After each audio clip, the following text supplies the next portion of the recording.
사람은 때로 사랑보다 외로움을 택합니다. 그리고 그 외로움이 누군가의 인생을 무너뜨릴 때도 있죠.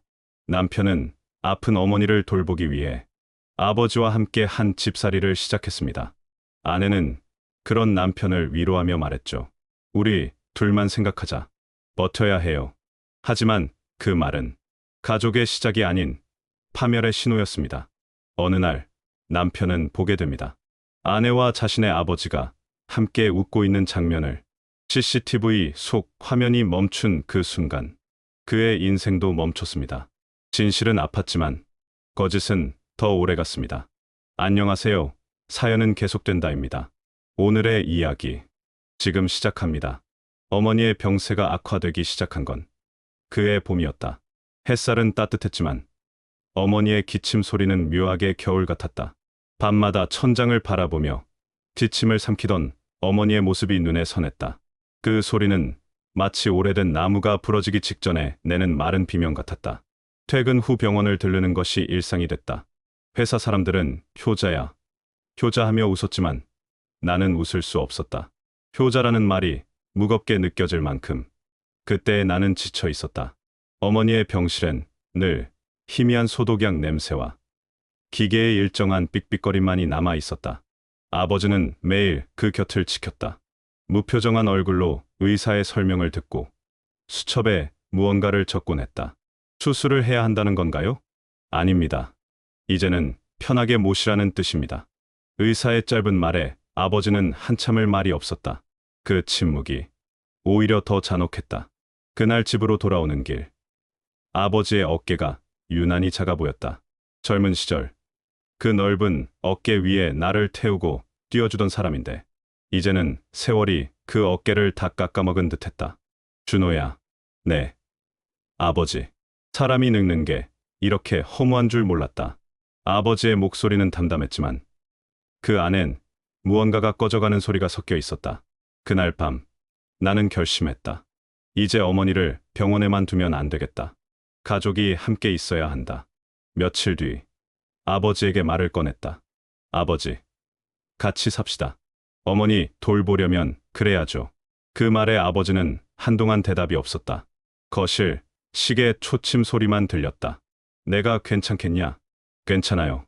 아내도 이해할 거예요. 아버지는 천천히 고개를 끄덕였다. 그 표정에는 고마움과 동시에 어딘가 미묘한 불안이 섞여 있었다. 그땐 몰랐다. 그 불안이 예감이었음을. 집으로 돌아와 아내에게 그 말을 꺼냈다. 아버지가 같이 들어오실 거야. 아내는 잠시 멈칫하더니 곧 미소를 지었다. 그래야죠. 어머니 혼자 두면 안 되니까요. 그리고는 조용히 내 손을 잡았다. 우리 둘만 생각하자. 버텨야 해요. 그 말이 이상하게 위로가 됐다. 아내의 손은 따뜻했고 그 순간만큼은 모든 게 괜찮을 것 같았다. 나는 어머니의 병도 아버지의 외로움도 우리의 삶도 이겨낼 수 있을 거라 믿었다. 이삿날 아버지의 낡은 트렁크가 거실 한켠에 놓였다. 그 안엔 헌 와이셔츠 몇 벌, 오래된 면도기, 그리고 어머니의 사진 한 장뿐이었다.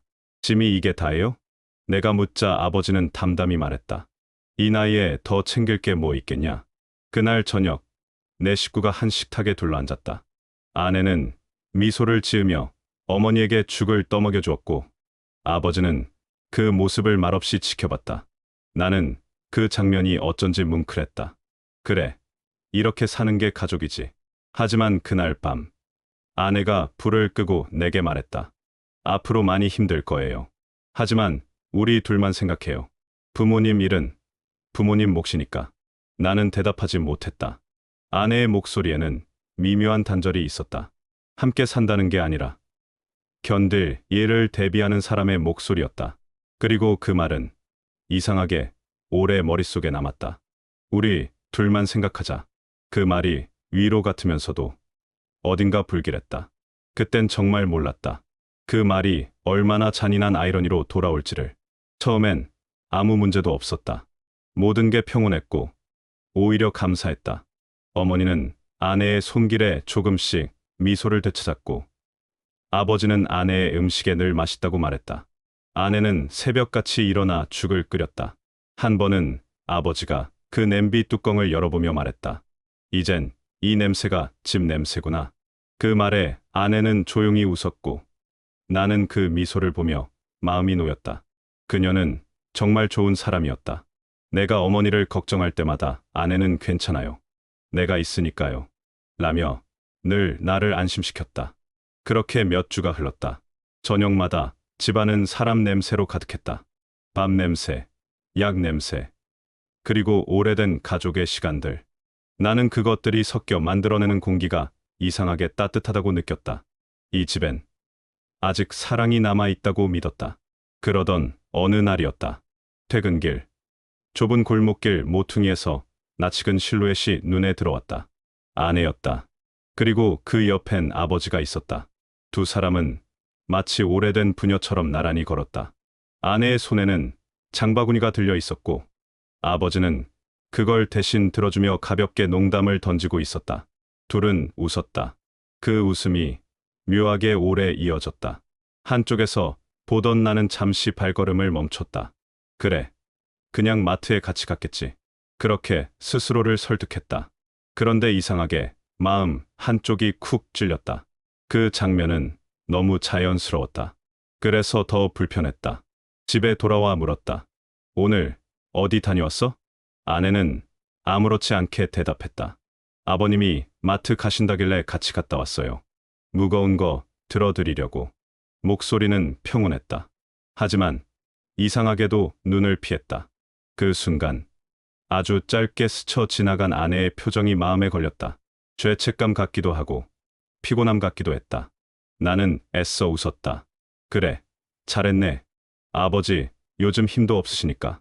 그 말 뒤에 이어진 정적이 길었다. 그날 이후 무언가가 조금씩 어긋나기 시작했다. 밤이었다. 어머니의 병실 문틈 사이로 희미한 불빛이 새어나왔다.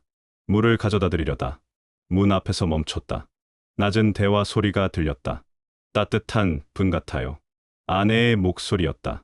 그 말에 이어지는 아버지의 낮은 웃음소리. 그리고 어머니가 잠들어 있다는 사실. 나는 문 앞에 서서 한참을 서 있었다. 무슨 얘기를 하는 거지? 대화는 점점 작아졌다. 이야기의 내용보다 그 분위기가 문제였다. 그건 분명 가족 간의 대화가 아니었다.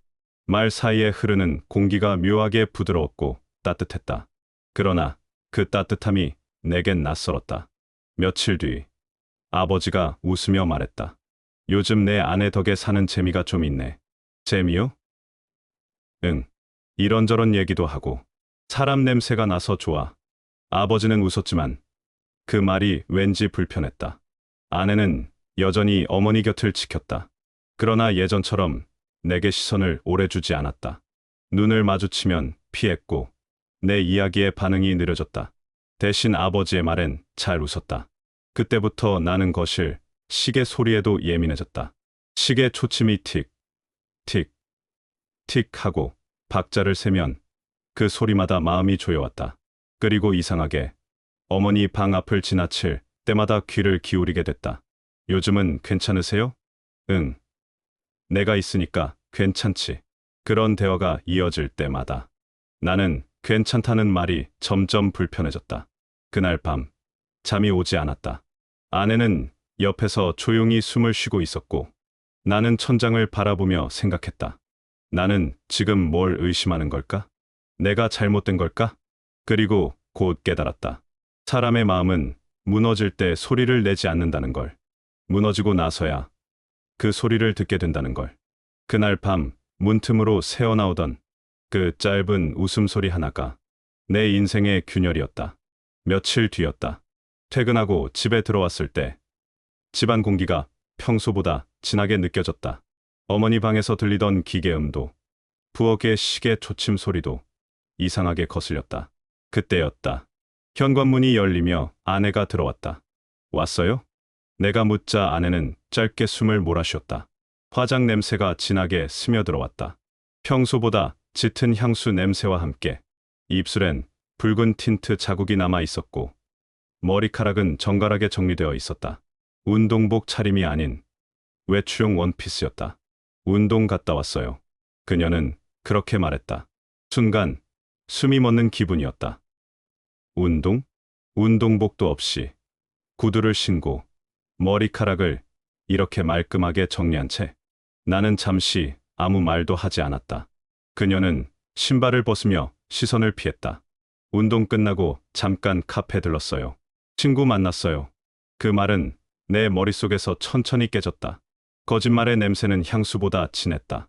며칠 뒤 우연히 헬스장 근처를 지나가다가 그녀를 봤다. 트레이너와 마주 앉아 웃고 있었다. 그들의 손끝이 너무 가까웠다. 그녀가 웃는 얼굴은 내가 알던 아내의 얼굴이 아니었다. 수진아, 내가 이름을 불렀다. 그녀는 깜짝 놀라며 벌떡 일어났다. 트레이너는 당황한 표정으로 인사를 했다. 아, 남편분이세요?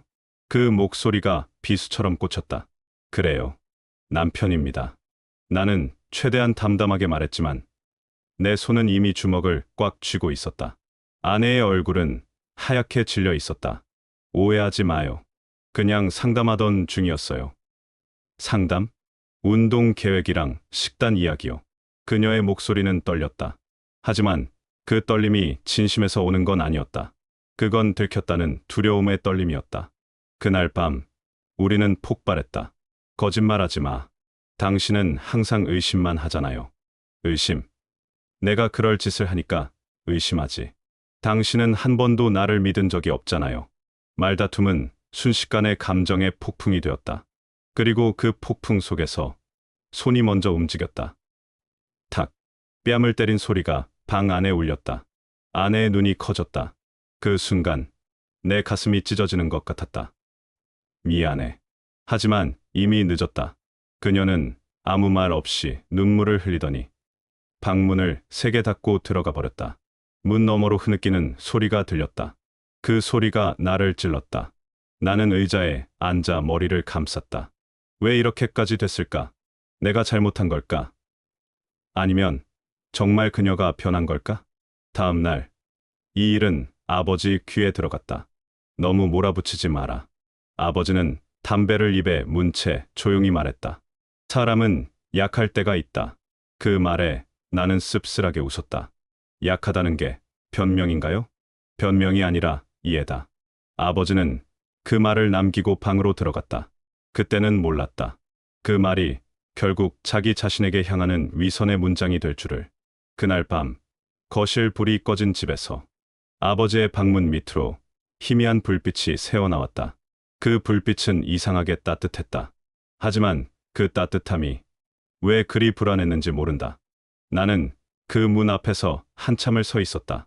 그리고 그 안쪽에서 들려온 아주 작은 웃음소리 하나에 온몸이 굳어버렸다. 그 웃음은 낯설었다. 그건 아버지의 웃음이었고 동시에 누군가의 숨소리가 섞여 있었다. 나는 그때부터 알았다. 내가 깨닫고 싶지 않은 진실이 이미 이 집 안에서 자라나고 있다는 걸. 아내는 점점 변했다. 그녀의 눈빛이 달라졌다. 예전엔 고단한 하루 속에서도 따뜻함이 남아 있었는데 이제는 무언가에 지친 사람의 눈이었다. 아니, 지쳤다기보다 다른 곳을 보고 있는 눈이었다. 그녀는 여전히 어머니를 간병했다. 하지만 그 손끝에 온기가 없었다. 마치 의무처럼, 습관처럼 움직이는 손이었다. 그리고 어느 순간부터 간병보다 외출이 잦아졌다. 병원 가요. 약 타러 가요. 친구가 도와달래요. 이유는 매번 달랐다. 어느 날은 아침 일찍 나가서 밤이 깊도록 돌아오지 않았다. 전화를 걸어도 받지 않았다. 그녀가 돌아왔을 때는 새벽 1시였다. 입술엔 짙은 립스틱 자국이 번져 있었고 낯선 향수 냄새가 거실 공기에 퍼졌다. 어디 갔었어? 병원에서 늦었어요. 병원? 어머니 간호인하고 이야기하다가 시간이 좀 늦었어요. 그녀의 대답은 단단했다.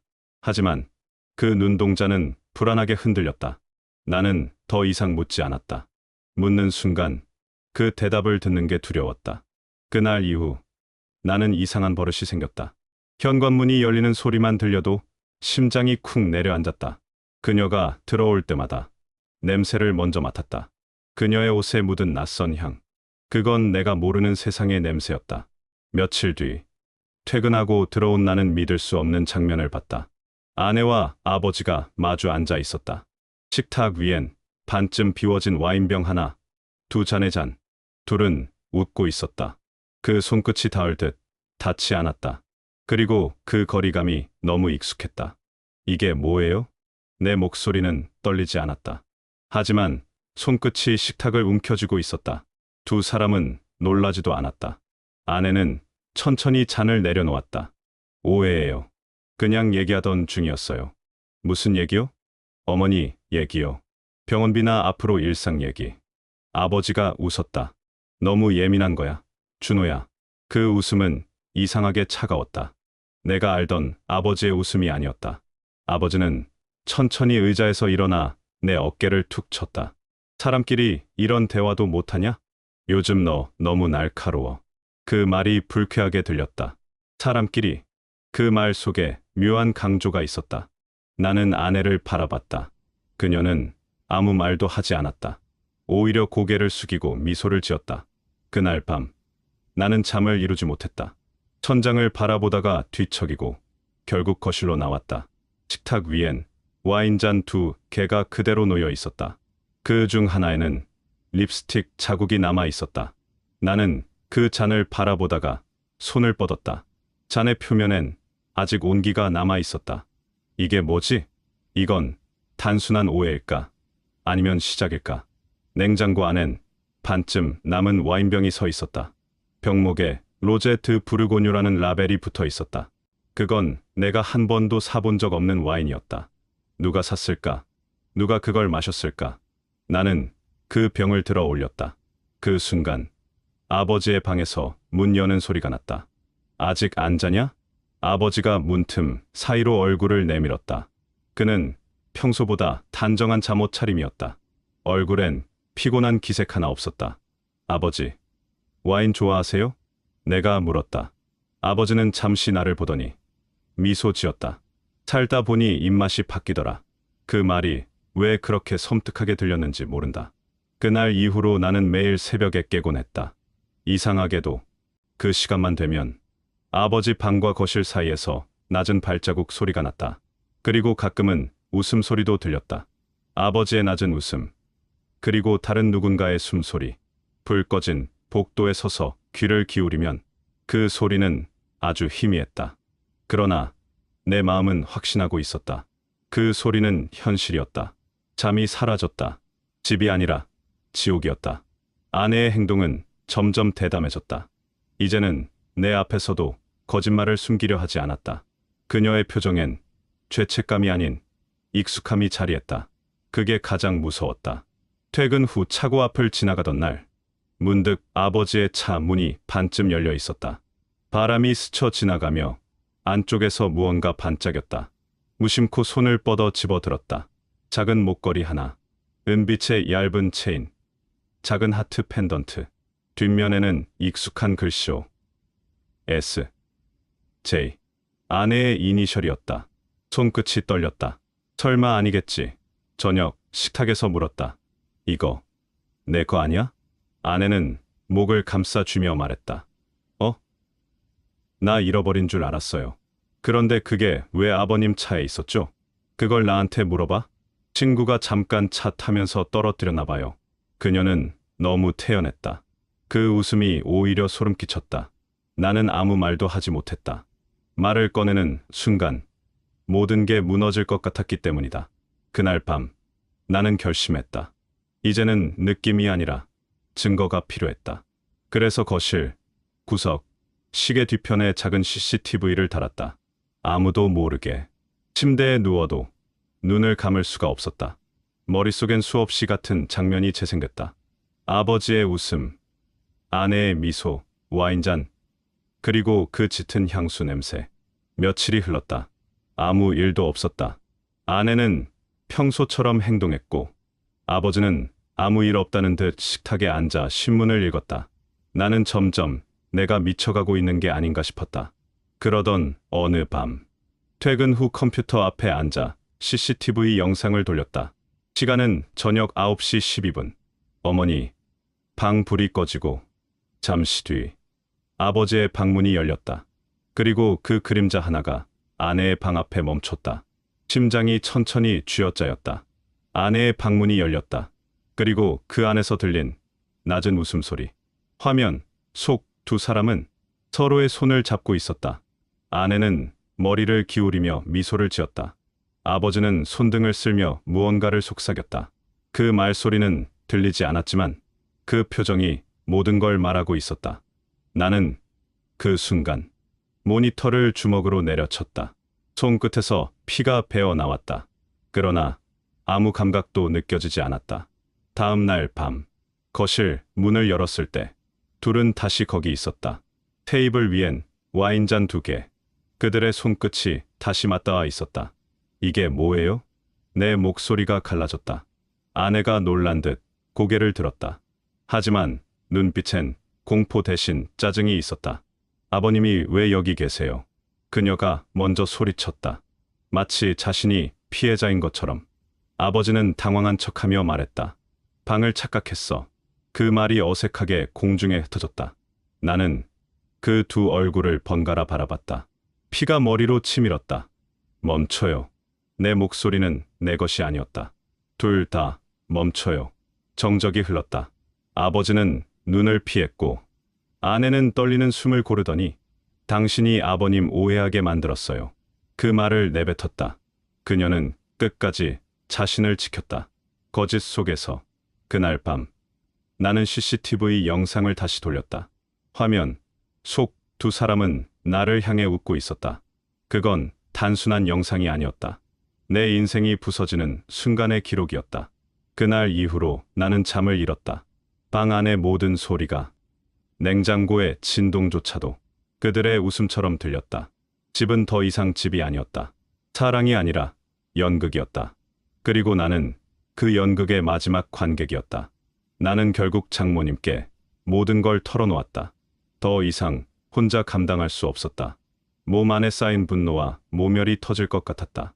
장모님 두 분이 그런 사이입니다. 처음엔 아무 말도 없었다. 그녀는 내 얼굴을 똑바로 바라보았다. 그리고 잠시 후 웃음인지 신음인지 모를 소리가 흘러나왔다. 무슨 소리야? 지금 직접 보시죠. 나는 노트북을 꺼냈다. 영상이 재생되었다. 화면 속 아버지가 아내의 어깨를 잡고 웃고 있었다. 그녀는 고개를 숙이며 손등을 쓸었다. 장모님의 손이 덜덜 떨렸다. 그 손끝이 모니터를 향해 흔들렸다. 이 인간이. 그 말은 분노라기보다 무너진 세계를 붙잡으려는 사람의 마지막 울음처럼 들렸다. 그날 저녁 장모님은 우리 집으로 찾아왔다. 비 오는 날이었다. 현관문이 세 개 열리고 그녀의 눈빛은 짐승 같았다. 2년. 이게 내가 한 짓이야? 그녀의 손이 번개처럼 뻗어 아내의 머리채를 잡았다.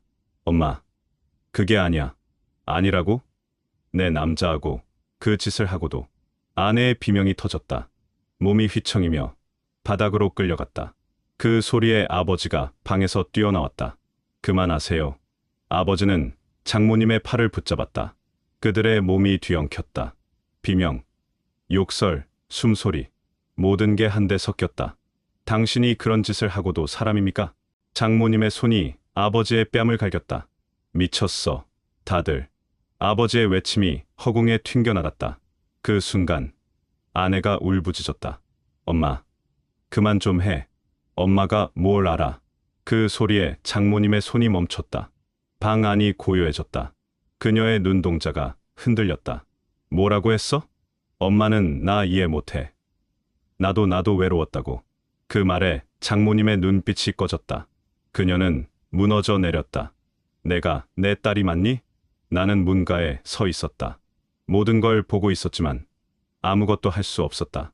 몸이 굳은 돌덩이 같았다.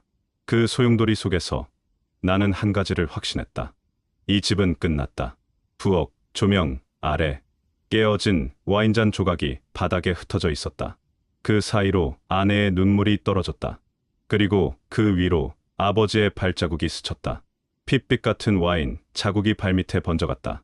나는 그 장면을 평생 잊지 못할 것이다. 사랑도, 가족도, 용서도 없는 한밤의 폭발이었다. 이혼 서류를 정리하던 날, 어머니가 세상을 떠났다. 그날 아침, 병원에서 걸려온 전화는 이상할 만큼 담담했다. 환자분이 조용히 가셨습니다. 조용이라는 말이 그렇게 잔인하게 들릴 줄은 몰랐다. 병실 문을 열었을 때 어머니는 평온했다. 얼마 전까지 마른 기침으로 몸을 떨던 사람이 맞나 싶을 만큼 얼굴은 고요했고 입가엔 아주 옅은 미소가 남아 있었다. 마치 오랜 기다림 끝에 안도한 사람처럼. 나는 무릎을 꿇고 어머니의 손을 잡았다. 차가웠다. 하지만 여전히 익숙한 온기가 남아 있었다. 엄마. 그 한마디만 내뱉었는데 눈물이 흘러내렸다. 그 순간 주머니 속에서 접힌 편지 한 장이 손에 닿았다. 간호사가 내밀었다. 마지막으로 남기신 겁니다. 종이는 구겨져 있었고 글씨는 떨려 있었다. 하지만 또렷하게 읽혔다. 진실은 아프지만 거짓은 더 오래간다. 그 문장이 내 가슴을 찔렀다. 어머니는 마지막까지 내게 진실을 보라고 했다. 사랑이든 배신이든 그 본 모습을 외면하지 말라고. 며칠 후 변호사 입회하에 유언장이 공개되었다. 탁자 위에 놓인 한 장의 서류. 변호사의 목소리가 떨림없이 읽혔다. 본인은 생전의 모든 재산을 아들 김준호에게 상속한다. 불륜을 저지른 남편에게는 단 한 푼도 남기지 않는다. 순간 방 안의 공기가 멈췄다. 아버지는 고개를 숙였다. 그 표정엔 후회도 분노도 눈물도 없었다. 그저 모든 걸 내려놓은 사람의 얼굴이었다. 아버지는 천천히 자리에서 일어났다. 짐은 많지 않다. 그 말과 함께 낡은 가방 하나를 들었다. 거기엔 면도기, 오래된 셔츠 몇 벌, 그리고 어머니의 사진 한 장이 있었다. 나는 그 뒷모습을 바라봤다. 그 모습엔 후회도 미안함도 없었다. 그저 한 사람의 남자처럼, 그리고 가장의 자격을 잃은 인간처럼. 문이 닫히는 소리가 집안에 울렸다. 그 소리가 그렇게 길게 이어질 줄은 몰랐다. 어머니의 제사를 치르고 돌아온 날 밤, 나는 유언장을 꺼내 다시 읽었다. 진실은 아프지만 거짓은 더 오래간다. 그 문장은 어머니의 목소리처럼 들렸다. 그날의 모든 소음 속에서도 그 한 문장만 또렷하게 남았다. 나는 그 말을 천천히 되뇌었다. 그래요. 엄마, 이제는 진실을 보겠습니다. 눈을 감았다. 그제야 조금, 아주 조금 눈물이 멈췄다. 세상은 여전히 어두웠지만 그 어둠 속에서 나는 어머니의 손을 느꼈다. 차갑지만 방향을 알려주는 손. 그 손이 나를 끌어올리는 듯했다. 며칠 뒤 초인종이 울렸다. 낯선 정적 속에서 들려온 그 소리는 이상하게도 오래 울렸다. 문을 열자 아내가 서 있었다. 비를 맞은 듯 머리카락은 젖어 있었고 손엔 작은 종이봉투 하나가 들려 있었다. 그녀는 한동안 아무 말도 하지 못했다. 그저 나를 보았다.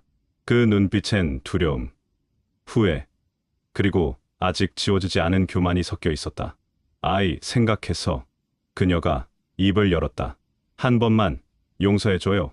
그 목소리는 낡은 노래처럼 익숙했다. 언젠가 싸움이 끝나고 언젠가 실수를 덮으려 할 때마다 들었던 바로 그 목소리였다. 부드럽고 슬프고 하지만 너무 계산적이었다. 그녀의 눈에서 눈물이 떨어졌다. 투명했고 진심처럼 보였다.